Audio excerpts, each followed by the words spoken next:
La muerte súbita es hoy uno de los principales problemas de salud pública en el mundo. La tasa de recuperación de la circulación espontánea tras el alta hospitalaria es solamente del 8 al 12%. Y hoy, fuera del hospital, en caso de una parada cardíaca, solamente el 40% de los pacientes reciben una reanimación cardiopulmonar a tiempo. De este tema vamos a hablar el día de hoy en este podcast que es Pulso Crítico, conversaciones que salvan vidas. Bienvenidos.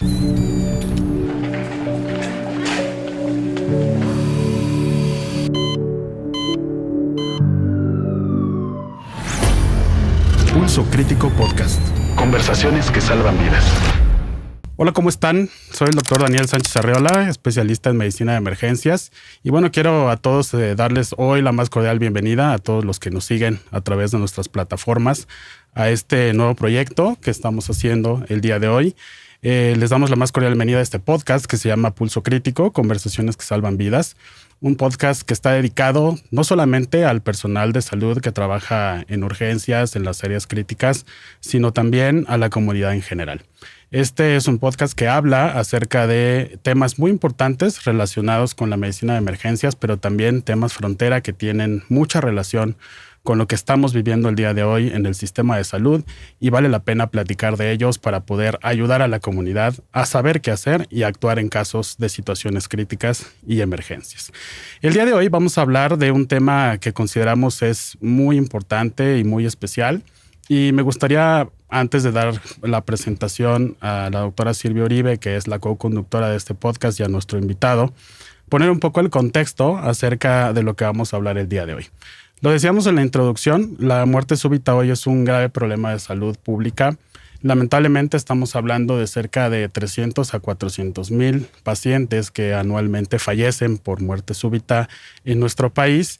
Y bueno, es también una de las principales enfermedades que causan una discapacidad importante cuando hay o existe un retorno a la circulación espontánea. El problema que tenemos hoy en día es que cuando ustedes analizan muchos de los registros que existen a nivel mundial, el registro CARES, por ejemplo, registros europeos o registros americanos, la tasa de supervivencia de una persona que sufre una parada cardíaca es extremadamente baja. Estamos hablando entre el 8 y el 12% en algunos casos. Y a diferencia de otros países que tienen sistemas de emergencias muy bien establecidos, sistemas donde existen desfibriladores, donde hay ambulancias suficientes, pues lamentablemente siguen teniendo la misma o el mismo porcentaje de supervivencia. Hoy, cuando tenemos una persona que sufre una parada cardíaca, pues el 90% de esos casos no suceden en la sala de emergencias, es decir, la muerte súbita ocurre fuera del hospital. Esto puede pasar en la oficina, puede pasar en el lugar de trabajo, puede pasar en la calle. Y es muy importante entender cuáles son las acciones que hoy tenemos que hacer. Primero, por supuesto, como personal de salud, pero también algo muy importante como población o comunidad en general para poder contrarrestar esta mortalidad y ayudar a quienes sufren de una muerte cardíaca. Y bueno, yo quiero dar hoy la bienvenida a la doctora Silvia Uribe. La doctora Silvia Uribe es especialista en medicina de emergencias y la doctora estará con nosotros en este y en los siguientes episodios también para poder hablar de todos estos temas importantes. Silvia, muchas gracias por estar con nosotros. Muchas gracias, doctor. Muchas gracias por la invitación. Vamos a tener una charla muy amena, sin urgencia, un tema muy importante sobre la importancia de la muerte súbita, que no solo nos compete a nosotros como médicos, como especialistas en salud, también prehospital y sobre todo a la población, ¿no? Un tema muy importante y sobre todo dar énfasis en estos sitios cardioprotegidos que lo vamos a ir desarrollando durante esta charla. Sí, por supuesto. Yo te agradezco mucho que estés con nosotros y dijiste una palabra clave, que es a lo que queríamos llegar, que es precisamente es un sitio cardioprotegido. Creo que hemos durante muchas charlas, en congresos, inclusive dentro de nosotros mismos hablando en el hospital, siempre mencionamos esta parte de espacios cardioprotegidos, ¿no? Y nos hemos dado cuenta a lo largo de los años que a lo mejor la interpretación del tema o de la definición de espacios cardioprotegidos tiene muchas definiciones, ¿no? Lo entendemos como de muchas maneras. Y por eso, pues hoy queremos dar la bienvenida a un experto que está aquí con nosotros y agradecemos mucho Juan Carlos Castillejo González. Les platico rápidamente. Juan Carlos Castillejo es director general de Cardioprotección. Él estudió mercadotecnia en el ITESO y bueno, tiene una amplia experiencia en el tema de espacios cardioprotegidos. Tiene más de 40 años en esta parte de la comercialización de equipo médico, pero además también es alguien que sabe mucho de la parte de un concepto que hoy queremos dejar muy en claro, que es la certificación de los espacios cardioprotegidos. Por supuesto, pues ya hemos tenido la fortuna y la oportunidad de estar en muchos foros hablando del tema. Tuvimos hace algún tiempo ya un foro muy importante de muerte súbita. Y bueno, pues Juan Carlos, muchas gracias por estar aquí con nosotros y por compartir tu experiencia con este tema que creemos que es muy importante, la muerte súbita y los famosos espacios cardioprotegidos. Muchas gracias, Daniel, por la invitación. Gracias, Silvia. Y sí, efectivamente, pues es un tema que puede generar de pronto confusión, porque la gente puede pensar que simplemente con tener un equipo y ya estoy cardioprotegido, pero esto es mucho más amplio, ¿no? Ya lo iremos platicando a lo largo del podcast. Por supuesto. Y bueno, a mí me gustaría, antes de preguntarte formalmente este tema de la certificación de espacios cardioprotegidos, preguntarte cómo es que estás relacionado con este tema, por qué la parte de los desfibriladores, por qué la parte de la muerte súbita, qué te motivó, qué experiencias has tenido en esto y sobre todo algo muy importante, cómo ves pues el contexto de este tema de cardioprotección pues en México, en lo que estamos viviendo hoy en día, ¿no? Pues mira, yo entré a este mundo de los desfibriladores por azares del destino, buscando complementar una línea de productos de lo que son los carros de paro. En ese momento, te estoy hablando de hace 20 años. Y en ese momento llegaron a mí los desfibriladores externos automáticos. Yo no sabía qué era, o sea, no entendía el concepto, pero me di cuenta que era un producto que era muy útil, que eventualmente iba a poder salvar muchas vidas en otro contexto no hospitalario, sino más bien en el área pública. Y así fue como me fui metiendo poco a poco y desarrollando todo un concepto de sitios cardioprotegidos, de una certificación, que es lo que tú decías que es muy importante, ¿no? Con respecto a cómo estamos 25 años retrasados con respecto al mundo, ¿no? Principalmente con Europa, con Estados Unidos, que son los que llevan, digamos que liderean este tema de espacios cardioprotegidos o programas de acceso público a la desfibrilación. Para que se den una idea más o menos, los programas de acceso público a la desfibrilación, por ejemplo, en Europa, empezaron por ahí en 1995. O sea, ya estamos hablando de 20 años, ¿no? Más, ¿no? 30 años. Más 30 años. 30. Esto empezó con algunos estados que empezaron a hacer esfuerzos por tener este tipo de programas, y digamos que lo más mediático, lo que empezó o lo que detonó todo este tema fue la adopción del aeropuerto de Chicago en su momento, en 1999, de estos programas de desfibrilación pública, ¿no? Y de ahí como que se empezó a hacer muy visible el tema. Y de ahí para atrás, bueno, mejor dicho, de ahí para acá, pues Reino Unido, Australia, Alemania vinieron haciendo esfuerzos, inclusive en el 2004 Alemania, hay una ciudad que no sé cómo se pronuncia, pero finalmente fue la primera ciudad cardioprotegida en el mundo, ¿no? Y eso si lo contrastamos contra lo que tenemos en México, que en 2009, San Miguel de Allende fue un gran evento por ser la primera ciudad cardioprotegida, pero realmente estamos hablando de un esfuerzo importante, claro, pero tenía nada más 7 desfibriladores para todo San Miguel de Allende. Entonces, bien, o sea, está interesante porque finalmente es un avance, pero esto nos puede dar allí pues la pauta, o nos puede ubicar cómo estamos en retraso en tiempo con respecto a otros países, ¿no? O sea, nos falta muchísimo por desarrollar todavía. Para los que nos están escuchando y no tienen relación con los espacios cardioprotegidos, hace poco tuve la oportunidad de ir a Europa y en cada esquinita prácticamente, y en el aeropuerto lo platicábamos antes de entrar al aire, vemos continuamente desfibriladores externos automáticos. ¿Qué son estos desfibriladores externos automáticos? ¿Cómo lo puede identificar alguien?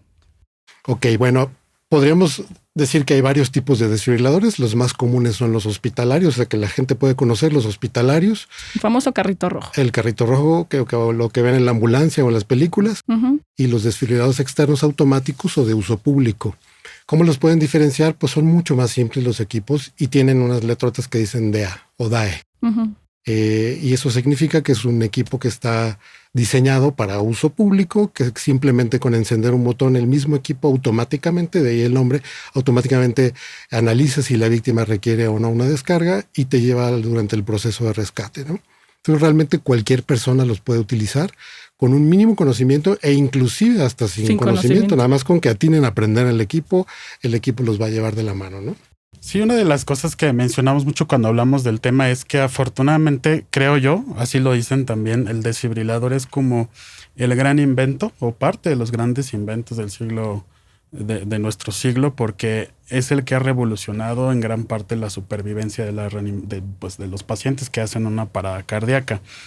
Vale la pena comentarlo. Ese famoso rayito que se ve ahí, ese símbolo universal de la desfibrilación, pues hoy es una realidad, es un símbolo universal que ustedes pueden encontrar en los lugares donde existen, al lado de un extintor, ¿no? En un lugar público. Y me gustaría, antes de pasar a la siguiente pregunta para Juan Carlos, poner un poco el contexto del tema. Recordar que cuando hablamos de muerte súbita y cuando hablamos de reanimación cardiopulmonar hay algo que se llama la cadena de la sobrevida, ¿no? La cadena de la sobrevida son todas aquellas acciones que deben de suceder desde que una persona sufre una parada cardíaca hasta que llega a un tratamiento pues, hospitalario definitivo. Y en realidad son 6 eslabones, ¿no? Los primeros es la identificación temprana, la reanimación cardiopulmonar precoz, el tercero es la desfibrilación temprana. Y luego vienen los otros 3 eslabones, que es la atención prehospitalaria, la atención hospitalaria definitiva y la rehabilitación o el regreso a la vida normal, que es un tema que también últimamente ha tenido mucho en boga. Pero cuando hablamos del tema siempre decimos, de estos 6 eslabones, los más importantes son los primeros 3. Y aquí es donde quisiera hablar un poquito de esto porque si nos damos cuenta la importancia de la sobrevida de un paciente en parada cardíaca, primero porque sucede fuera del hospital, no en el hospital. En realidad no tiene mucho que ver con las acciones del sistema prehospitalario y de los sistemas médicos, tiene mucho que ver con la comunidad, con el público en general. Con el público, con el que llega, ¿no? Hay unas cifras que se las vamos a comentar al público que nos escucha y nos ve que son catastróficas, pero es la realidad, ¿no? Realmente, en general, en la mayoría de los países en economías emergentes, como es México, menos del 20% de los pacientes que hacen una parada cardíaca fuera del hospital reciben reanimación. Y ya no digamos una desfibrilación, porque ahorita vamos a hablar un poco acerca del contexto legislativo y en dónde estamos de este tema. Lo cual quiere decir que la sobrevida de los pacientes no va por allá más del 5 o 6%, ¿no? Entonces, es catastrófico porque estamos hablando de una gran cantidad de muertes y es catastrófico pensarlo porque si tenemos un aparato que nos ayuda a incrementar la sobrevida, aquí viene la pregunta, Silvia, más importante. ¿Por qué no los estamos ocupando? ¿No? Y yo creo que es un tema muy relevante, ¿no? Y antes de dar pie a contestar su pregunta, me gustaría dar la otra cara de la moneda, ¿no? Nosotros identificamos muy bien este eslabón, sabemos como personal de salud, tanto prehospitalario como hospitalario, extra e intrahospitalario, cómo detectar una muerte súbita. Nos damos cuenta, ya tenemos ese ojo clínico y sabemos detectar los puntos principales cuando el paciente tiene una muerte súbita. Pero también es importante que la población general lo detecte, ¿no? Para eso están los DEAs. Probablemente la gente no está capacitada, pero el DEA, como usted lo decía, Juan Carlos, va detectando y le va diciendo y le va dictando qué es lo que tiene que hacer para la activación de un DEA, sin necesidad de tener ninguna experiencia. Probablemente en la vida había abierto uno, ni lo conocía. Pero ¿cómo tiene que detectar una población general o cómo va a saber la población, una persona normal, una ama de casa, cuándo usar un DEA? Y es una pregunta importante. Sí, yo considero ahí que todavía es parte de la cultura, ¿no? De las emergencias en México que tenemos. Una de las principales situaciones que tenemos hoy en México es no tenemos la famosa ley del buen samaritano, ¿no? Como en Estados Unidos, la gente todavía, aparte del desconocimiento de una parada cardíaca, tiene miedo Exacto. de poderse acercar a un paciente y decir, pero ¿y si le hago algo? ¿Y si lo mato? O si puedo tener un problema yo legal. Exacto, ¿no? Entonces, lo cual nos lleva a pensar que no solamente es el tema de que conozcan el desfibrilador, sino que lo ideal es que todos supieran reanimación cardiopulmonar. No importa si eres maestro, ingeniero, si eres médico y personal de salud, pues mejor, ¿no? Deberías. Pero en general es una situación que todo el mundo debería de saber. En tu opinión, Juan Carlos, ¿cómo ves esta parte de acceso? Ahorita vamos a hablar un poco del tema legislativo, pero sí me gustaría mucho que nos hablaras un poco de la experiencia que tú has visto en los lugares en donde han certificado espacios cardioprotegidos. ¿Cómo es esa experiencia del acceso a la desfibrilación pública? ¿La hay, no la hay? ¿O cuáles son las barreras que has visto en los lugares en donde hay o no hay desfibriladores? Yo creo que hay muchas barreras hoy en día, ¿no? La primera es la falta de cultura de prevención que hay en México. O que no bueno, sí, es la falta de cultura de prevención. La gente piensa en sus empresas o en sus casas o en sus consultorios, en los centros comerciales. Los administradores dicen, pues es que aquí tenemos 25 años y nunca nos ha pasado nada. ¿Para qué quiero invertir en un equipo que a lo mejor pues, van a pasar otros 20 años y no voy a usar? Ese es el primero de ellos, la parte de cultura. El presupuesto es otro tema importante. Generalmente todo urge más y lo último que voltean a ver es la parte preventiva, nuevamente. La salud en general. En general, sí. Pero, por ejemplo, tú vas a una empresa, voy a dar un contexto un poquito más general, un centro comercial, tú llegas con el administrador del centro comercial, le haces la propuesta y lo primero que te dice es eso, pues ¿para qué? Si en 20 años no hemos tenido ningún evento, si logras sortear eso, lo siguiente es el precio. No tenemos presupuesto para esto, necesitamos remodelar tal cosa, hay que poner unas pantallas, hay una infinidad de conceptos que tienen prioridad sobre la parte, en este caso en concreto del DEA, ¿no? El tema legislativo que tú mencionas es bien importante. Como no hay nada que los obligue, pues entonces va a entrar en la fila de inversiones que tienes que hacer y se va a ir hasta el último, porque pues esto es realmente algo que en mi radar no está, no es una prioridad y como nunca me ha pasado, como en 20 años no me ha pasado, pues lo más probable es que pasen otros 20 y no me suceda nada. Y mientras no exista la legislación, pues estamos ahí medio atorados, ¿no? Sí, ese tema que tocas creo que es muy importante. Primero por dos situaciones, porque sí, nosotros lo hemos vivido. O sea, cuando una de las primeras preguntas que hace alguien cuando conoce por primera vez el desfibrilador es ¿y cuánto cuesta el aparato? ¿No? Y aquí es donde nosotros siempre contestamos, un desfibrilador o lo que cueste no se compara con lo que cuesta un día de cama en terapia intensiva en una persona que lamentablemente tuvo una parada cardíaca y fue atendida tarde, ¿no? Y que tiene alguna secuela. Y segundo, lo que tú dices del acceso a la desfibrilación pública es porque lamentablemente, y para los que nos escuchan, pues es una realidad y nos ven, no tenemos en este punto una legislación. Bueno, existe la legislación que está por ahí detenida en una de las cámaras famosas y no existe la obligatoriedad, ¿no? Tanto para particulares como para la parte pública. Y ese es un tema, porque al no haber la obligatoriedad, pues entonces está sujeto a, si yo entiendo y lo puedo hacer, que bueno, y si no, pues igual, ¿no? Y que hemos ido aprendiendo a base de errores.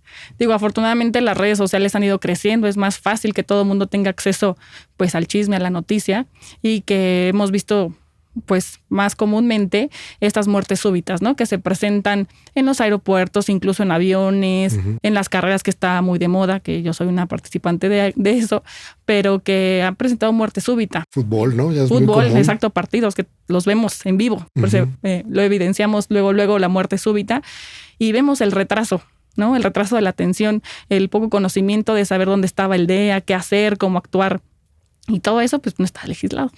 No sabemos cómo hacerlo, no tenemos un step by step. Pero imagínate si estos lugares de primer mundo, como las ligas europeas de fútbol, que se supone que están súper bien equipados y los médicos de primera, sin agraviar a los presentes, imagínate si ellos que tienen, se supone que todo listo y todo el protocolo armado, de repente no saben qué hacer. O sea, imagínate la ama de casa, como tú dijiste, o la persona que va al centro comercial y ve que alguien se desploma, pues menos. O sea, realmente esta parte creo que estamos años luz de que la población en general pueda crear esa conciencia de que ellos con sus dos manitas pueden salvar una vida. Que esperemos que eso vaya cambiando, ¿no? Sí, bueno, ha venido evolucionando, pero si nos comparamos nuevamente contra Estados Unidos, Europa, Japón, etcétera, híjole, pues nos falta mucho todavía que hacer, ¿no? Yo quiero poner un poco en contexto y lo voy a mencionar en estas cifras para pasar al tema de la certificación, que esa es una palabra que nos da vuelta en la cabeza mucho cuando hablamos de espacios cardioprotegidos. Y es lo siguiente, ya lo habíamos dicho, la supervivencia a la alta hospitalaria tras una parada cardíaca extrahospitalaria oscila más o menos entre el 8-9% dependiendo del lugar. Hoy sabemos que, por ejemplo, mientras una persona llegue y le dé reanimación cardiopulmonar a una persona, el porcentaje se va incrementando, ¿no? Es decir, se puede ir hasta el 20 o hasta el 30%. Si a eso le sumamos que llega alguien y lo desfibrila en menos de 3 minutos, que recordándoles a quienes nos ven y nos oyen que un 90% de los pacientes antes de una parada cardíaca hacen arritmias letales como la fibrilación ventricular o la taquicardia ventricular sin pulso, la sobrevida se pudiera ir inclusive hasta el 60-65%, ¿no? Y el tema aquí es que lamentablemente pues no pasa, ¿no? Es decir, voy a decirlo, ni modo lo voy a decir así, pero hay lugares en donde el hecho de que exista un desfibrilador no quiere decir que se utilice, ¿no? Y aquí viene el tema más importante, que es decir, bueno, el tener un espacio cardioprotegido no es comprar un desfibrilador y tenerlo ahí y decir, inaugurarlo, ¿no? Y decir, ya tenemos un espacio cardioprotegido, ¿no? Entonces, pues esto nos lleva a la pregunta más importante. ¿Qué es la certificación en espacios cardioprotegidos? Si yo digo, como particular o como público, ¿no? Y digo, tengo un espacio cardioprotegido, ¿a qué nos referimos?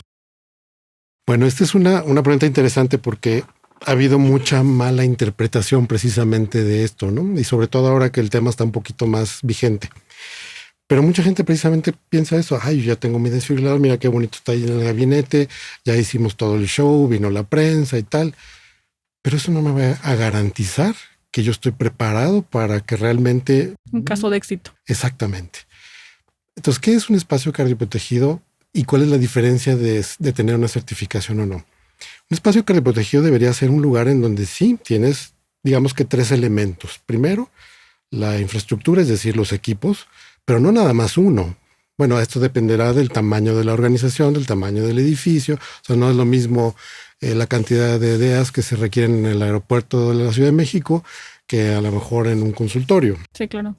Pero bueno, la infraestructura o la parte de los equipos es una. Que los tengas en la cantidad suficiente, que los tengas operativos, porque también es muy frecuente que la organización compra el equipo, lo cuelga en la pared, al primeros 2-3 meses todo el mundo contento, todo el mundo con la euforia del equipo, se capacitan y tal, y ya.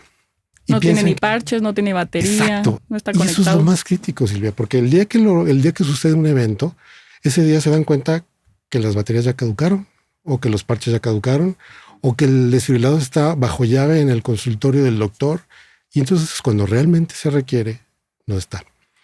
Y recordemos aquí que la parte crítica es que un desfibrilador solamente tienes una sola oportunidad de utilizarlo, y es precisamente cuando lo necesitas.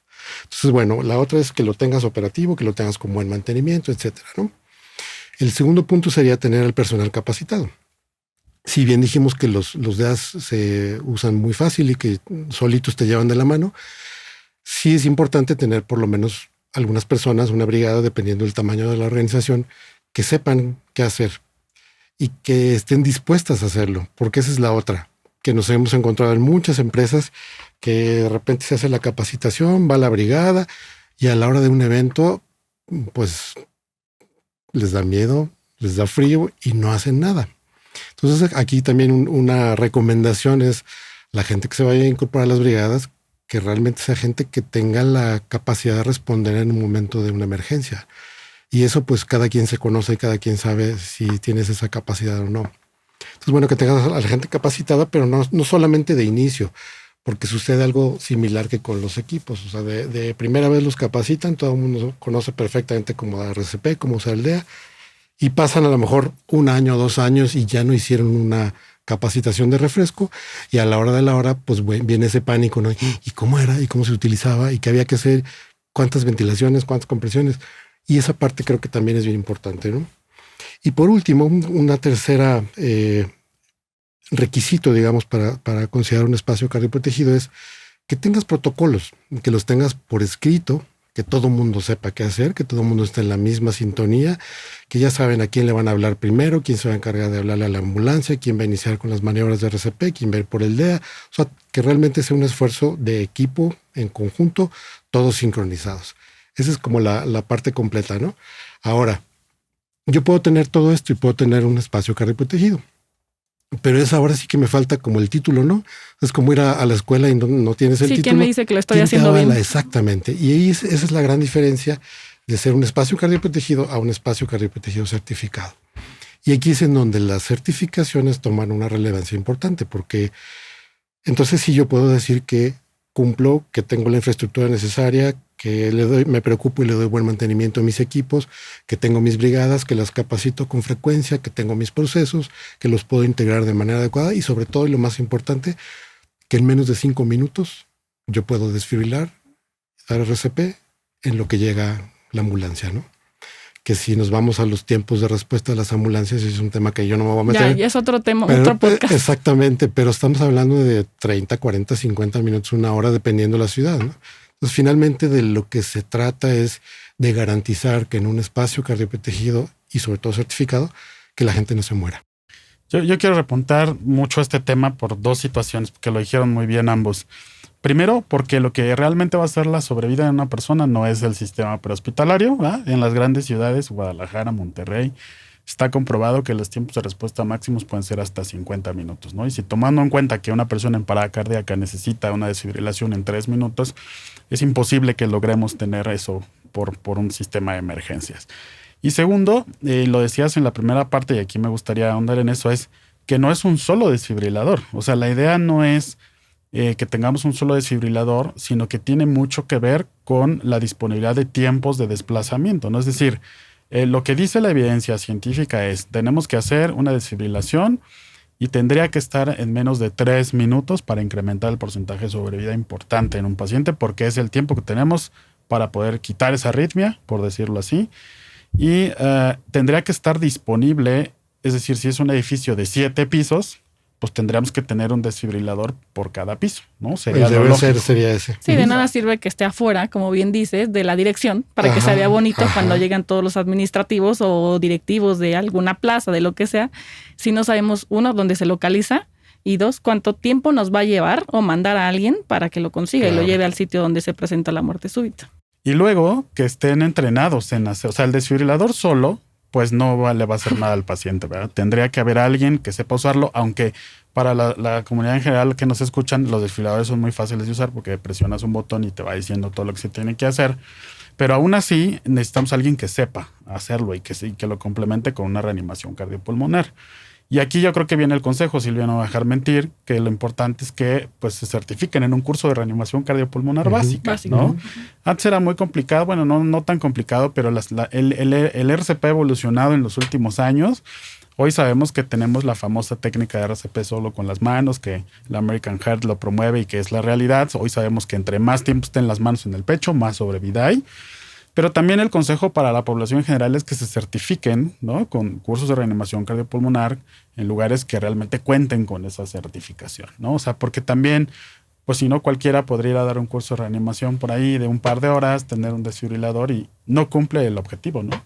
Entonces fue una invitación a los que tienen un desfibrilador externo automático, a los que ven un cuadradito, una caja de plástico que dice DEA, sí, a que muestren interés, ¿no? Y que busquen esa certificación. Probablemente hasta su trabajo les dé esta prestación y puedan tener acceso a una certificación. No necesitan ser médicos, no necesitan saber de medicamentos ni nada, solamente es un RCP básico.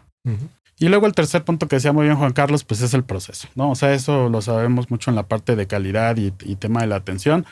Tiene que haber un proceso que todo el mundo conozca, ¿no? A la hora de la hora, cuando viene ahí la muerte súbita o el paro cardíaco, todos corren, ¿no? Y hay lugares, ya lo sabemos, donde están muy bien especificadas las famosas brigadas de primeros auxilios. Y a veces, aunque estén formalizadas, no sucede en la realidad ese tema, ¿no? Es bien importante que alguien active el sistema médico de emergencias, que alguien llegue y evalúe a la persona, que alguien sepa dónde está el desfibrilador y lo pueda usar. Y en realidad, que todo el proceso sea de conocimiento de todos, ¿no? Y entonces sí podemos decir, es un espacio cardioprotegido, pero te voy a lanzar una pregunta, ni modo. ¿Quién tendría que certificar los espacios cardioprotegidos? Bueno, aquí alguna entidad finalmente. Lo ideal es que fuera una entidad gubernamental. O sea, ¿y quién es la entidad gubernamental que debería hacerlo? Es la Secretaría de Salud. Finalmente sabemos que la Secretaría de Salud no tiene esto en el radar. No tiene un presupuesto asignado para ello. Y de ahí pues que hemos buscado finalmente alianzas, ¿no? con terceros en este caso con ONGs como la Sociedad Mexicana de Medicina de Emergencias, para que se forme un modelo de certificación de espacios cardioprotegidos. O sea, lamentablemente el gobierno no tiene, pues si no tiene un programa para desfibrilación pública, si esto no se ha legislado al 100%, pues no va a haber un presupuesto, no va a haber gente dedicada a esto de parte de la Secretaría. Entonces, pues tenemos que hacerlo mientras tanto por la vía privada y por la vía de ONGs, ¿no? Y Silvia, no sé si nos quieras comentar un poco, porque también es importante decirlo, cuáles son los lugares de riesgo donde deberíamos decir, aquí tiene que haber un desfibrilador, ¿no? Pues principalmente los centros donde tienen arribo masivo de gente, ¿no? Estadios, auditorios, donde hay mucho auge de gente, que principalmente se llevan. Otros serían los estadios, ¿no? Donde se llevan eventos deportivos. Las carreras, que volvemos a lo mismo. Tiro por viaje, ya nos enteramos que hubo una muerte súbita en el maratón. Creo que el año pasado, si no mal me equivoco, en el maratón de la Ciudad de México, hubo una defunción, una muerte súbita que se presentó casi al final o al final de la carrera. Ese es otro. Plazas, edificios donde tienen pues gran cantidad de personal trabajando durante un día. Eso es otro. ¿Qué otro se me está yendo?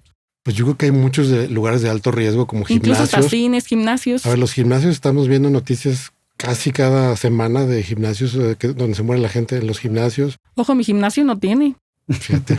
Y espero no sepan que soy doctora porque... Que los dejamos de tarea si nos están escuchando. Fíjate, hay áreas de riesgo que realmente a veces se pierden. Y por ejemplo, un consultorio dental.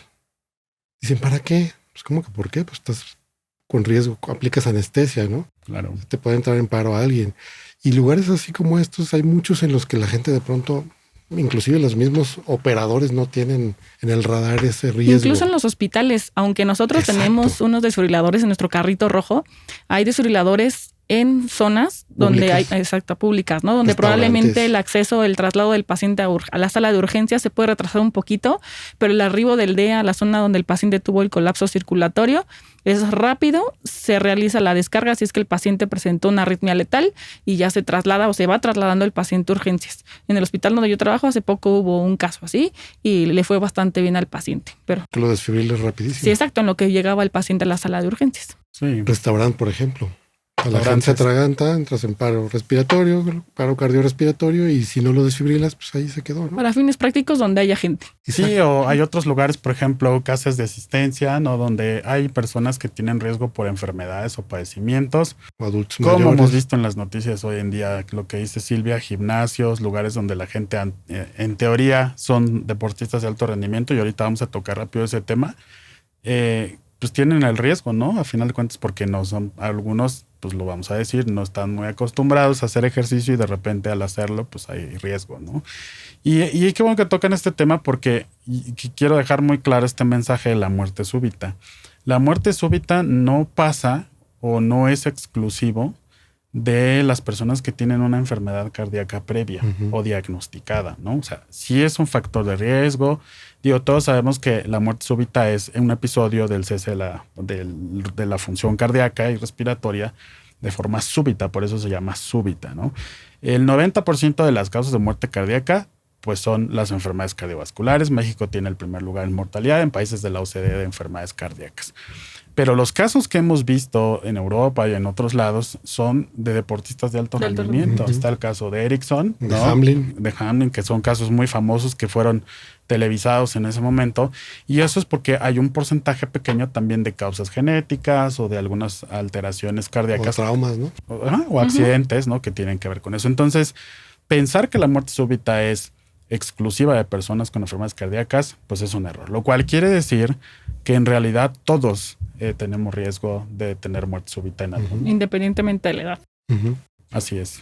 Pues yo creo que este es un tema muy importante para que la población que nos está escuchando podamos entender acerca de este tema. Hoy tenemos muchas barreras que tenemos que vencer. Una de ellas es los sistemas de emergencias. Tenemos que tener sistemas de emergencias más robustos, más organizados. En Estados Unidos, por ejemplo, pues mucha parte de los policías y la gente que está, no en la parte médica, sino en la parte asistencial, pues saben reanimación, ¿no? Traen un DEA, traen un DEA, abres la cajuela de una patrulla y traes un desfibrilador. Y en México todavía no tenemos esa parte. Yo he tenido la experiencia en estos últimos años de entrenar a los asesores de emergencias del 911 y bueno, se los digo sinceramente, hace algunos años ni siquiera existía un protocolo de parada cardíaca. Hoy existe, pero igual, o sea, no está unificado al 100% para que podamos disminuir este margen de error en lo que tenemos que hacer. Y además está comprobado que la supervivencia es igual si alguien llegara y le diera RCP sabiendo darlo, a que si alguien le da RCP sin saberlo, pero auxiliado por alguien del otro lado de la línea, ¿no? Entonces es una barrera importante. Ya lo platicamos, el acceso al desfibrilador, Estados Unidos, Japón, por supuesto, son los países que más son consumidores de desfibriladores. Y lo decía Juan Carlos, hoy ya no solamente hablamos de espacios cardioprotegidos. En otros países hablan de comunidades cardioprotegidas, es decir, una colonia, un barrio, un vecindario, una mini ciudades. Un país. Exactamente. Y tienen un desfibrilador. Ahora, porque a lo mejor muchas de las preguntas que hacen quienes nos ven es, bueno, ¿quién es el responsable del costeo de los desfibriladores? ¿No? O sea, no tiene que ser el gobierno quien compre un desfibrilador. Tiene que ser la comunidad, el espacio, el lugar, y por supuesto, pues ellos son los responsables de que funcione, ¿no? Y por eso el gasto que representa no se compara, por supuesto, con lo que puede pasar con una paciente con muerte súbita, ¿no? Si me permites, Daniel, doy un ejemplo. Polonia es un país que tiene casi 37 millones de habitantes, una superficie de 312,000 kilómetros cuadrados, nada más para que lo dimensionen, ¿no? México tiene 1,964,000 kilómetros cuadrados, nada más para que vean la diferencia. Ellos tienen ya muchos años con un programa de acceso público a la desfibrilación, pero este año, o el año pasado, perdón, se compraron y se instalaron 22,000 DEAs a nivel nacional. Y se capacitaron a alrededor de 100,000 personas en RCP y uso del DEA. Entonces imagínate esto en un país de 37 millones de habitantes, con al menos 22,000 más los que ya tenían, otros miles que ya tenían instalados. O sea, fíjate cómo estamos ahí. Por ejemplo, Venray, que es un pueblito chiquito en Países Bajos, tiene una población de 18 millones de habitantes. Tiene una superficie de 147 kilómetros cuadrados. O sea, es un pueblito chiquitito. Y ellos tienen un DEA cada 2 minutos. Bueno, aquí. Hace poco fui a Andorra, que creo que es el país más chiquito del mundo. ¿Sí o no? No me acuerdo. Pero es un país chiquitito. Y había un DEA casi cada cuadra. Es impresionante. Entonces, bueno, eso nos da un contexto de dónde estamos en México. No, y acá tenemos lugares con densidad de población de 8 o 9 millones de habitantes, ¿no? Sí, en un desfibrilador cercano. Claro. Que hace poco, de hecho, no los veías en el aeropuerto. No sé cuántos años atrás me puedo ir. Y era muy... Uno. Sí. De la Ciudad de México, un año. Y yo creo que estaba en el consultorio, ¿no? Sí, tenía. O en algún lado. Sí, claro.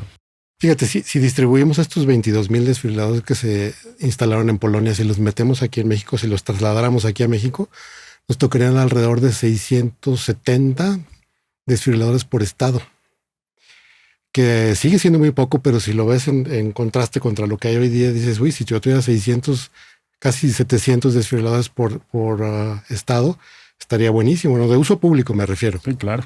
Entonces, lugares a lo mejor como Celaya o como ciudades más pequeñas podrían a lo mejor quedar cubiertos en su totalidad con un esfuerzo de este tipo. Yo creo que esa es una misión muy importante y sin fines de lucro, ¿no? Porque sociedades como la Sociedad Mexicana de Medicina de Urgencias, personas que se encargan en todo el sistema prehospitalario, que pues no involucran nada económico, tenemos una misión muy importante que es justo esto, ¿no? Involucrarnos en que estén desfibriladores externos automáticos y sobre todo capacitar a la población. Sí, hoy la verdad es que vale la pena decirlo también. Hay muchos esfuerzos legislativos, pues regionales o locales, ¿no? Porque ya hay varias entidades federativas, Guanajuato, el mismo Guanajuato, Jalisco, que ya no solamente pasaron al tema de la cardioprotección, sino que afortunadamente lo legislaron.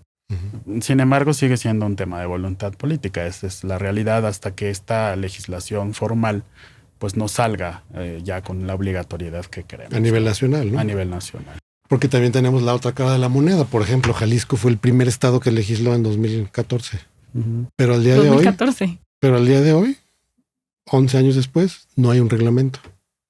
Sí. Entonces estamos en el punto número uno, el punto de inicio. O sea, de nada nos sirve tener la legislación. Pero 2014 no suena nada lejos, o sea, es muy poco pues no, tiempo. Pero son 11 años ya. Exacto, pero es poco tiempo. Sí. Pues es un tema. Pues muy bien, pues yo quiero agradecerte mucho, Juan Carlos, el poder estar aquí con nosotros para hablar de este tema. La verdad es que Silvia creo que concuerda conmigo, es un tema que era necesario hablarlo con el personal de salud porque no teníamos en algunas circunstancias bien claro ese concepto de cardioprotección. Y sobre todo porque creo que una de las cosas que vale la pena recalcar es que necesitamos mucho trabajo de la comunidad, de la población, para que podamos entender el contexto de lo que es la muerte súbita hoy, ¿no? Y yo les pediré a ambos, y si están de acuerdo, el darnos un mensaje, pues hacer este llamado a la acción. ¿Qué queremos hacer para que podamos mejorar las acciones no solamente de cardioprotección, sino también de reanimación y muerte súbita? ¿Por dónde consideran ustedes que podemos trabajar en esto? Y por supuesto, pues hacer la invitación, ¿no? A particulares, a todos los que tengan que ver con esta gran necesidad de lo que es la atención cardiovascular de emergencia, que se sumen a proyectos como estos y que entendamos la importancia de tener un sitio cardioprotegido, que es lo importante, ¿no? Sí. Yo quisiera cerrar con 3 puntos importantes. Recordar obviamente que la muerte súbita no solo es de gente con obesidad, diabéticos, hipertensos, ya lo mencionábamos, desde jóvenes, ¿no? Incluso hemos visto muertes súbitas de 18, 19, 20 años, ya lo mencionábamos, con alto rendimiento, superdeportistas, entonces todos tenemos el riesgo. La segunda, que es un shock emocional, una derrama también económica para los pacientes que llegan a presentar muerte súbita y que pueden tener retorno, que ojalá la mayoría tuviera un retorno a la circulación espontánea.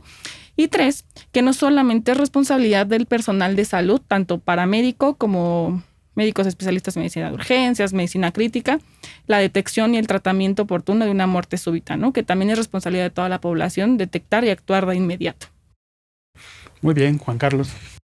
Yo sí quisiera invitar a la iniciativa privada, que es pues desde la trinchera que yo estoy más ubicado, que sí reflexionen y que creen conciencia acerca de la importancia de reconocer que esto realmente sí sucede. El hecho de que no les haya pasado en 20 años no significa que no les vaya a pasar, es un tema estadístico meramente, y que sí creen esa parte de cultura en donde le apuesten a la prevención. Y no solo a la parte de muerte súbita y los desfibriladores, en términos generales, ¿no? Todas las enfermedades. Exacto. Y a la población en general, aprendan RCP. Si a ustedes algún día les toca que alguno de sus familiares esté atragantando y luego entra en paro y no lo pueden salvar por no saber RCP, una maniobra que es tan simple, imagínense cómo les va a quedar el cargo de conciencia. Se oye muy duro, pero es la realidad, ¿no? Y es muy simple aprender RCP y literal con tus manos puedes ayudar a salvar una vida, ¿no? Sí, esa persona puede ser papá, mamá, hermano, tío, hijo, hijos. Un amigo. Claro, y cualquiera, y es importante saberlo, ¿no? Muy bien, Juan Carlos, pues ¿dónde te pueden seguir? Si nos puedes decir un poquito de tus contactos, tus redes sociales, para quien quiera saber un poco más del tema de cardioprotección, y también, por supuesto, también si alguien tiene interés y nos está viendo y escuchando de poder entrar a este tema de la certificación de espacios, o tiene la necesidad con este podcast de haber entendido que su espacio cardioprotegido es necesario, pues adelante. Gracias. Sí, bueno, pues tenemos las redes en prácticamente en todos lados. En Facebook estamos como Cardioprotección MX. LinkedIn también Cardioprotección.